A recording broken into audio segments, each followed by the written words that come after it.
Germantown Super Speciality Hospital. Dr. Mir Jawad Zar Khan, senior experienced orthopedic surgeon, bone fracture, joint replacement, hip replacement or spine surgery.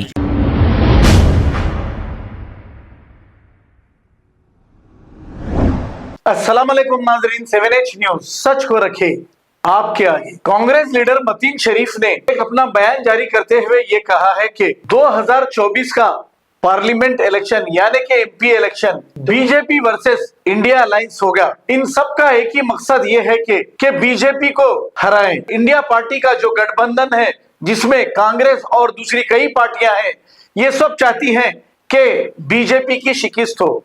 तो आइए सुनते हैं मतीन शरीफ Congress leader ने क्या कहा। अस्सलाम वालेकुम। 2024 का parliament election BJP versus India alliance होगा। इंडिया अलायंस में टोटल कांग्रेस के साथ साथ टोटल 26 पॉलिटिकल पार्टीज है। ये सारे 26 पॉलिटिकल पार्टीज का मकसद एक ही है कि किसी भी सूरत में तीसरी मर्तबा नरेंद्र मोदी जी को प्राइम मिनिस्टर बनने से रोका जाए, ताकि हमारे मुल्क के कॉन्स्टिट्यूशन को बचाया जा सके, ताकि जो फाइनेंशियली हालात मुल्क के तबाह हो चुके हैं उसको सुधारा जा सके, और जो मुसलमानों पर, जो माइनॉरिटीज़ पर इस मुल्क में जुल्म हो रहा है उसको रोका जाए। इसी मकसद से ये टोटल 26 पॉलिटिकल पार्टीज ने मिलकर यह तय किया है कि हम अब की बार किसी भी सूरत में बीजेपी को सरकार बनाने नहीं देंगे। मगर कुछ दूसरे रीजनल पार्टीज और भी है, जैसा कि तेलंगाना की बीआरएस पार्टी है। ये लोग इंडिया अलायंस से बाहर रहते हुए बैकडोर से पूरा बीजेपी को सपोर्ट करने की कोशिश कर रहे हैं, ताकि तीसरी मर्तबा बीजेपी इख्तिदार में आए। इसी प्लानिंग के तहत बीजेपी और बीआरएस में एक खुफिया माहिदा किया गया तेलंगाना के 17 एमपी सीटों को लेकर। उसमें यह तय किया गया है कि 8 तेलंगाना के 17 सीटों में से 8 सीटों पर बीआरएस अपने स्ट्रॉन्ग कैंडिडेट्स को उतारेगी और यहां से बीजेपी के 8 डम्मी कैंडिडेट्स रहेंगे, और दूसरे 8 सीटों पर बीजेपी के स्ट्रॉन्ग कैंडिडेट्स रहेंगे और यहां से बीआरएस के 8 डम्मी कैंडिडेट्स रहेंगे। इस तरह से ये दोनों पार्टीज ने मिलकर 16 सीटों पर मुकाबला करने का तय किया है। रहा सवाल 17वीं सीट का, जो हैदराबाद पार्लियामेंट की है, ये दोनों साथी मिलकर अपने तीसरे साथी को बचाने की पूरी मुमकिनाना कोशिश करेंगे। इस तरह ये तीनों पार्टियों में 17 सीट डिवाइड हो चुके हैं। इन तीनों का मकसद एक ही है कि किसी भी सूरत में इंडिया अलायंस को नुकसान पहुंचाए। इसी प्लानिंग के तहत बीआरएस को बीजेपी ने एक जिम्मेदारी दी है कि तेलंगाना के असेंबली इलेक्शन में मुसलमानों ने बहुत ज्यादा कांग्रेस की ताईद में वोट दिया, लिहाजा मुस्लिम वोटों को डिवाइड कीजिए। इसी प्लानिंग के तहत बीआरएस ने 4 फिल्में बनाई। बीआरएस की कलवा कुंटला फैमिली की तरफ से 4 फिल्म बनाए गए, जिसमें से 2 फिल्म अभी रिलीज हो चुके और 2 फिल्म रिलीज होना बाकी है। पहली फिल्म केटीआर साहब की आई, जिसमें उन्होंने बहुत अच्छी एक्टिंग की। उनको एक ट्वीट आता है, वो ट्वीट में कोई जुबली हिल्स कॉन्स्टिट्यूंसी के बोराबंडे इलाके के कोई इब्राहिम नाम के शख्स उनको ट्वीट करते हैं केटीआर साहब को और कहते हैं कि केटीआर साहब, आप एक बहुत अच्छे लीडर है, मेरी आप दावत कबूल कीजिए, मेरे घर पर आइए, मेरे साथ डिनर कीजिए। तो ट्वीट पर ही केटीआर साहब उनकी दावत को कबूल कर लेते हैं और उनके घर पहुंचते हैं और उनके घर जाके नीचे दस्तरखान पे बैठ के उनके साथ बिरयानी खा के आते हैं। यही केटीआर साहब कल तक जब इख्तिदार में थे तो इनकी पार्टी के तेलंगाना के सबसे बड़े पोजीशन रखने वाले माइनॉरिटी लीडर महमूद अली साहब होम मिनिस्टर रहते हुए इनके कैंप ऑफिस को इनसे और इनके वालिद मोहतरम से मिलने के लिए जाते हैं, तो उन्हें यह कहा जाता है कि आपका अपॉइंटमेंट नहीं है। गेट के अंदर से उनका सिक्योरिटी गार्ड कहता है कि आप जाइए, आपका अपॉइंटमेंट नहीं है, आपको अंदर दाखिला नहीं मिलेगा। तो मैं बोल के उनको वहां से हकाल दिया जाता है। तो मैं कहना चाहूंगा केटीआर साहब से कि केटीआर साहब, आप कल तक जब इख्तिदार में थे तो आप तेलंगाना के सबसे बड़ी पोजीशन रखने वाले महमूद अली साहब होम मिनिस्टर रहते हुए उनको गेट पे से हकाल दिया जाता था, और आज जब आप इख्तिदार में नहीं है तो एक अनजान आदमी के मामूली से ट्वीट पे आप उसके घर जाके उसके साथ बिरयानी खा के आते हैं। तो ये आप कि मुसलमानों के साथ हमदर्दी का दिखावा अब मुसलमानों में नहीं चलेगा। ये लोग अब मुसलमान अब आपको जान चुके, ये आपकी फ्लॉप फिल्म रही। दूसरी फिल्म हरीश राव साहब की रिलीज हुई। कल तक जब हरीश राव साहब इख्तिदार में थे तो इनके पास उलमा इकराम, मशाइखीन, दानिशमंद हजरात अपने कुछ मसाइल लेकर जाते थे तो और कहते थे कि हरीश राव साहब आपसे और सीएम साहब से हमें मिलने का मौका दीजिए, कुछ मसाइल है। तो ये कभी उन लोगों को टाइम नहीं देते थे, कभी उनसे मिलना ज़रूरी नहीं समझते थे।